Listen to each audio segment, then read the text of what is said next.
Hi, this is Dodger, and you're watching my show. With a colossally less interesting background. I have got to fix this. It's just not as cool anymore. Although we still have a cat. Where's the cat? Whatever, we don't need him. We're just as cool as a cat.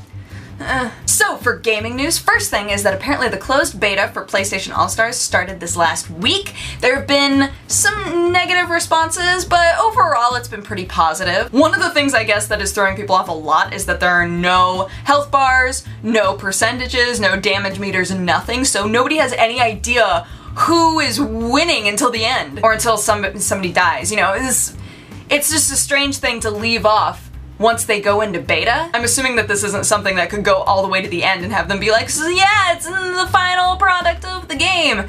But it is strange. I bet it makes playing the game hard. But overall, I guess it's mostly just like tiny balance issues and things like that. Something that Kotaku pointed out that I thought was interesting is that there are no bottomless pits. There's nothing that you could hit somebody off of where they wouldn't be able to come back. I feel like that takes away a lot of the sense of urgency. Like, for a game that is basically mimicking what Super Smash Bros. Is, a lot of the tense moments for me are when I'm being juggled right on the side and I'm like, oh man, if I can't jump back from this, I'm just gonna fall into space and die. So I thought that that was an interesting critique, but overall I guess the game is looking pretty good, so yay! Okay, I know that there's been a lot of TF2 news lately, and I am so sorry, but here's yet another thing. So they're putting out a new King of the Hill map for TF2 that is actually set in essentially the Sleeping Dogs game. It's in a cityscape Chinese neighborhood, which should be pretty interesting. It was created with the team that did Sleeping Dogs, so it is a legit collaboration between the two teams. It's not anything like weird. Another cool thing is that more and more information is coming out about a possible third team for Team Fortress 2, which I think people who played the original Team Fortress are going to find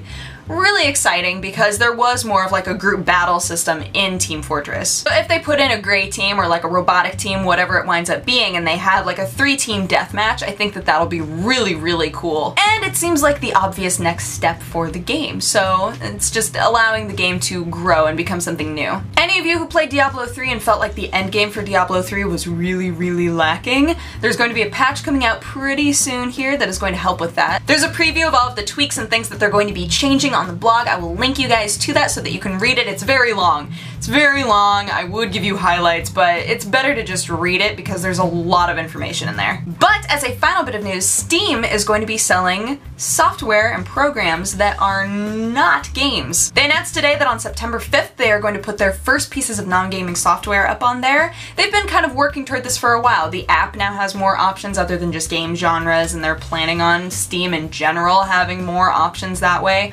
And I think that it's pretty smart. There are a lot of people who are going to be really concerned that this means that Valve isn't going to focus as much on games, and that games that we really want to come out are just never going to happen, which is already kind of a legitimate concern. Honestly, I mean, I don't think that anybody needs to be concerned, because it's no different than them reaching out to another gaming company and saying, hey, do you want to put your game on Steam? It's very similar. They're just going to companies that are within other scopes. Wait.